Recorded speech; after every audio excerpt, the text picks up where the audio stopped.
இந்த வீடியோவில் நம்ம என்ன பார்க்க போகிறோம்னாக்கி ஹை ஃப்ளையர் பீஜியன்ஸ் நிறைய பேருக்கு கண்டுபிடிக்க தெரியாது.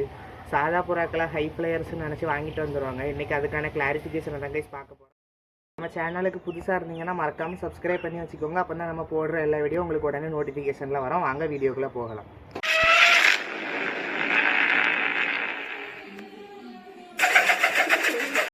கைஸ் ஃபஸ்ட்டு நம்ம நார்மல் புறாக்களை எப்படி கண்டுபிடிக்கிறதுன்னு பார்க்கலாம். நார்மல் புறாக்கள்னு இந்த தௌடால் புறாக்கள், ராவல் புறாக்கள்னு சொல்லுவாங்க. பாருங்கள், இந்த மாதிரி புறாக்களை வேலில் வைக்கும்போது அதோட கருவிலி இருக்குது பார்த்தீங்களா கண்ணுக்குள்ளே, அது உங்களுக்கு குட்டியாகவே ஆகாது, அப்படியே இருக்கும். இது ஃபஸ்ட்டு ஸ்டெப்பு. நம்ம நார்மல் புறாக்களை கண்டுபிடிக்கிறது. இப்போ செகண்ட் ஸ்டெப்பு பார்க்கலாம். கைஸ் செகண்ட் ஸ்டெப் என்னன்னாக்கி பாருங்கள், புறாக்களுக்கு தலைப்பகுதி லைட்டாக எலும்பி ஃப்ளாட்டாக இருக்குது. இப்போ பாருங்கள் எப்படி இருக்கா, இப்படி நான் விரல் போகுது பாருங்களா, இப்படி எலும்பி இப்படி வரும். இது நார்மல் புறாக்களுக்கு இப்படி வரும். இது வளர்ப்பு புறாக்களுக்கு இந்த அளவுக்கு எலும்பி இருக்காது. இப்போ வாங்க மூணாவது ஸ்டெப்புக்கு போகலாம். கேஸ் இந்த மாதிரி டிப்ஸ் யூஸ் பண்ணி நீங்கள் சாதா புறாக்களை ஈஸியாக கண்டுபிடிச்சிடலாம். இப்போ கேஸ் தேர்ட் ஸ்டெப் என்னன்னாக்கி, நம்மளோட சாதா புறாக்களுக்கு காலில் இந்த மாதிரி முடி இறங்கியிருக்கும்.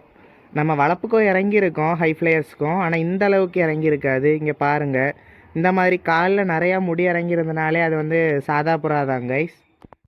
இப்போ நீங்கள் பார்த்துட்ருக்கிறது ஹை ஃப்ளையர். இதோட கண்ணை பாருங்கள். நீங்கள் அந்த ராவல் கண்ணை பார்க்கும்போது எவ்வளோ பெருசாக இருந்துச்சு அந்த கருவிலி. இப்போது இந்த மாதிரி ஹை ஃப்ளையர்ஸ்க்கு பாருங்களாம், கண் வெயிலில் வைக்கும்போது எவ்வளோ உள்ளே தள்ளி போகுதுன்னு அந்த கருவிலி. இதை வச்சு நம்ம ஹை ஃப்ளையர்ஸை அழகாக கண்டுபிடிக்கலாம் கைஸ். இந்த மாதிரி ஹை ஃப்ளையர்ஸ் கண்டுபிடிக்கிறதுக்கான ரெண்டாவது டிப் என்னன்னாக்கி, உங்களுக்கு புறாக்களுக்கு கொஞ்சம் நீளம் இருக்கும், புறா ரொம்பவும் வண்ணமாக இருக்காது. இங்கே பாருங்கள், இந்த மாதிரி கொஞ்சம் ஒல்லியாக அப்படி நீளமாக இருக்கும் கைஸ் புறா பார்க்கறதுக்கே. அதே மாதிரி அந்த புறாக்கு தலை எலும்பி இருக்கும். இந்த புறாக்கு பாருங்களாம், தலை அப்படி கரெக்டாக அந்த மேலே இருக்க அந்த லைன் அப்படி ஸ்ட்ரெயிட்டாக இருக்கும் கைஸ், சப்பாமல் எடுக்காமல். இதை வச்சும் புறாக்களை கண்டுபிடிக்கலாம். வாங்க மூணாவது டிப்புக்கு போகலாம். இப்போ நீங்கள் பார்த்துட்ருக்கிறது ஒரு ஹை ஃப்ளையர் தான். ஹை ஃப்ளையர்ஸ் இன்னொரு அழகாக கண்டுபிடிக்கலாம் கைஸ்.